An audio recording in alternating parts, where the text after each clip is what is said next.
Je crois, comme je l'ai dit, je crois que le peuple palestinien a perdu confiance dans le monde. Il a perdu la confiance dans le monde. Parce que cette guerre a duré pour très longtemps, très longtemps. Et alors, maintenant, le peuple palestinien n'a plus besoin de paroles. Et même, vous savez, maintenant le monde qui crie pour la flottille qui a été touchée, c'est vrai que c'était un crime contre l'humanité, contre l'espoir, l'espérance, la paix, parce qu'ils ont tué tout ça. Mais au milieu de tout cela, il y a un plan à jouer. Et le plan, c'est le plan de l'espoir. Ce plan de l'espoir, c'est il y a devant nous l'impossible à vaincre. L'impossible de finir avec Israël, l'impossible de mettre Israël sur ses frontières, l'Israël d'enlever l'impossible d'enlever les colonies, tout ça, ce sont des choses impossibles. Et alors nous autres, comme peuple palestinien, nous sommes mis à l'éducation d'un peuple, d'une jeunesse qui étudie le savoir, l'espoir, la technologie. Il faut qu'ils s'y mettent un peu dans ces choses pour égaliser Israël sur le point, alors scientifique. Et alors cet espoir peut mettre Israël sur ses frontières, cet espoir peut donner au peuple palestinien une force morale pour dire toujours qu'Israël il est possible de la vaincre sur le point moral. Comme aujourd'hui, on la voit, elle est vaincue sur le point moral. Sur le point militaire, il faut du temps et alors il faut préparer une nation et une science qui arrive jusqu'à à égaliser Israël. Mais non sur le point d'une science qui mène vers la guerre, mais une science qui mène vers la paix. C'est pour cela que nous autres Palestiniens, nous invitons Israël et le monde entier à convaincre Israël que leur force militaire sera leur menace de destruction. Il faut maintenant l'employer pour établir une paix juste et durable.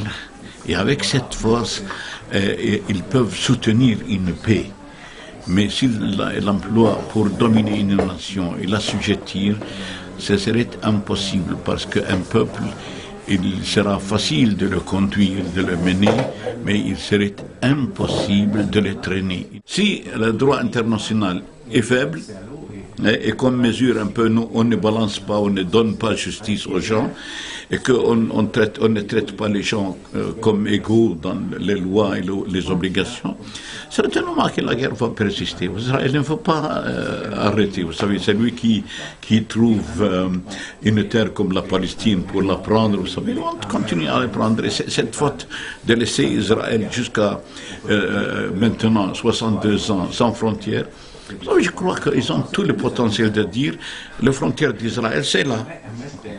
Lorsqu'ils ont divisé la Palestine, ils l'ont divisé. Maintenant, ils n'ont qu'à décider les frontières et c'est fini. On a des décisions qui sont très concrètes, mais il faut passer à l'action. Il faut cesser de parler, il faut faire prendre des actes sur la terre.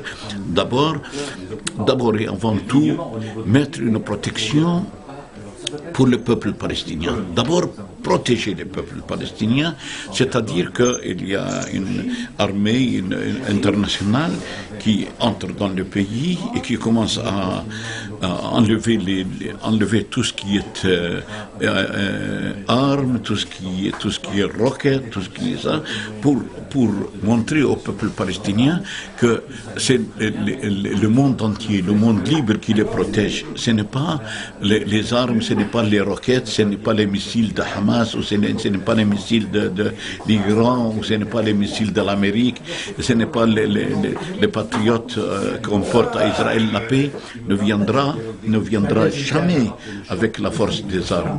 La paix n'a qu'une seule route, c'est la paix. Il faut aller vers la paix, la réconciliation, le développement, la justice, la vérité et le pardon. Suite à l'attaque de la flottille, la presse israélienne a a évoqué un désastre pour l'image d'Israël et une défaite vis-à-vis de l'opinion publique. Est-ce que selon vous, cette bataille de l'opinion publique mondiale peut peser dans l'avenir du conflit? Est-ce que les conséquences sur l'image d'Israël et les prises de conscience des opinions publiques mondiales peut avoir un impact? Je crois que le monde a été un peu silencieux, il a négligé le peuple palestinien. Il ne s'est pas réveillé pour défendre le peuple palestinien après la guerre du plan durci. Ils ont laissé le peuple palestinien souffrir toujours les blocus, l'humiliation, vous savez, tout ça, la peur, la faim, la soif, tout ça.